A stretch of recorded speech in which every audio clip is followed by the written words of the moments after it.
Hey everybody, I'm Tony Varela and this is my co-host Yogi Yogs. You're watching Comic TV. We're here to tell you about all the hot comics and variant covers that came out for August 19th, 2020.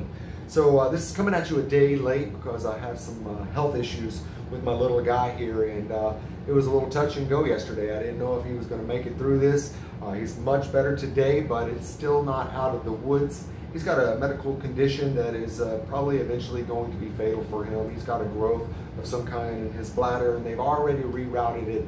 And so there's not too many more options left to me with him. So hopefully this is something that we can prolong as possible, but I want to keep my little guy as happy as I can in the meantime. So I wanted to give you a heads up in case he's not here in the future. You'll know what happened, and obviously I don't want to cover this issue too much because it's a painful one to be sure. But I love this little guy, and I know you love watching him, so I'll do my best and be as good a daddy to him as I can, keep him around as long as possible, as long as he's happy and comfortable. So let's get going. From AWA Upshot, we got Archangel 8. This is number 4 of 5, and it's written by Michael Marici, and we got C.P. Smith doing the cover, the interiors. Jeff DeCall is doing the cover on this, as has done all the Archangel books so far, and I really love this title. It's very gritty. The C.P. Smith art style is very similar to Deodato in my opinion.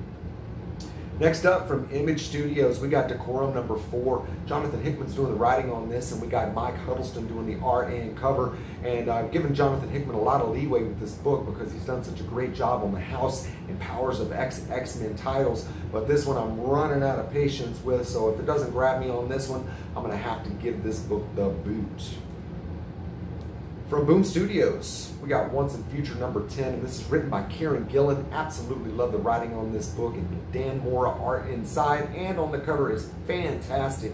Dan Mora did a great job on the Ranger Slayer book that came out last week, and this is a continuation of that title, and it's called Drakon New Dawn. This one's written by Anthony Birch, and we got Simone Ragazzoni doing the art, and that is the Thank You One Per Store Jung Young Yoon cover. We got the second Ecliptor, and we also have the first appearance of the Unknown Ranger as well, so good spec opportunity on this book.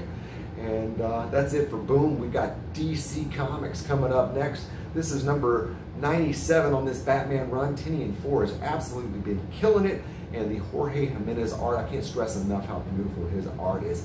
Absolutely gorgeous. And this Francisco Mattina cover, you know, I'm just used to him banging them out every time. Francisco Mattina is solid every week, and he still gets slack.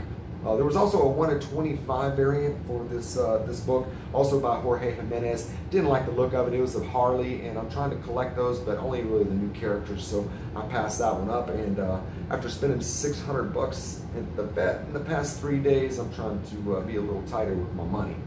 We got Catwoman number 24. We got Blake Northcott and Sean Murphy doing the writing on this book, and Sion Torme is doing the art.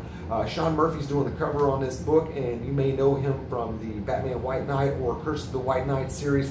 Absolutely fantastic series. I recommend you check either or both of those out if you haven't already.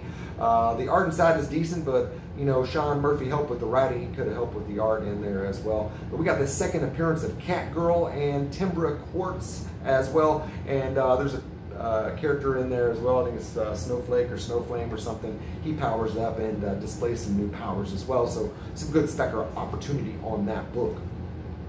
Next up, we got Harley Quinn 75. We got Sam Humphries doing the writing on that, and a whole assortment of artists. That is a Frank Cho cover, and I used to love Frank Cho's art a lot. This cover's nice, but he's fallen in love with this crotch hatching way of shading. It's if you're not familiar with that, it's shading effects by closely spacing the lines parallel together, or cross hatching would be at an angle to one another. But basically what you get is a picture that looks like it belongs on a dollar bill. So I wish Frank Cho would get back to his original style, which is drawing hot CrossFit looking chicks. So this is the final issue of the Harley Quinn. Most of the issue is just a dream sequence, but at the end is where the payoff is at. We got Riley Rossmo doing the art on that, and he's got a very weird art style, but we get the continuation of the first battle between Punchline and Harley Quinn. So that was very well written, and definitely worth the book as well.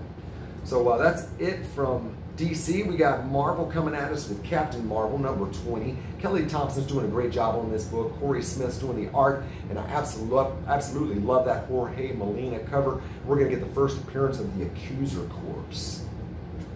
Next up, we got Maestro number 1, and this is written by Peter David. We got Herman Peralta doing the art, and we got us a Dale Keown A cover right there. We're going to get the origin of Maestro, and Peter David had previously brought us the Future Imperfect series, which is really great. And I've got that 2-issue series autographed by Peter David himself. And so far, Peter David is definitely living up to his name. This book is really good so far. You're going to get the reason that Bruce Banner turned into the Maestro. So you get a post-apocalyptic world, and that's really, really nice to issue. I was able to read a lot of these issues yesterday while I was waiting for Yogi at the vet's office. So I'll definitely let you know my takes on them. Bounty Hunters number 4. This is written by Ethan Sachs. We got Paolo Villanelli doing the art inside, and I got it for this Lee Bermejo cover. I love the reflection in the iron arm there, this Terminator-looking assassin right there. Very reminiscent of that Todd McFarlane Wolverine cover, where you can see the reflection of Wolverine, of the Hulk in Wolverine's claws. Probably the hottest title of the day, Thor number 6, written by Donnie Cates. We got Nick Klein doing the art inside, and that is an excellent Oliver Copiel cover, and this book is fantastic. So you're going to get it looks like a finale of the whole Black Winter storyline, and I don't know what that's going to do to the long-term spec of the Black Winter. We'll see, but I'm sure Donnie Cates has got long-term plans for that character, so maybe I'll be able to grab that 1 in 25 variant if it cools off a little bit, I hope. I was able to grab a few issues of that, picked up 3 of them, and one of the best books I read so far for this week was this Wolverine number 4. We got Benjamin Percy doing a great job on the writing, and I absolutely love Percy's writing.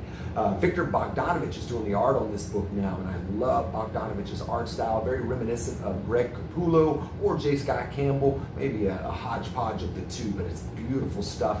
That book is excellent and very, very gritty. Adam Kubert is doing the cover on this book. So that's it for today's comics. Last week I told you my comic store forgot to pull me the Venom issue, but not only did they get me a Venom 27, they upped the ante with a Venom 26, and this is a really hot books right now, so you know, that's awesome customer service right there. Thank you, Paul, down at Darkside Comics. That's my local comic store, and they're a really great store, so if you're ever in the Sarasota area, I definitely recommend you check them out.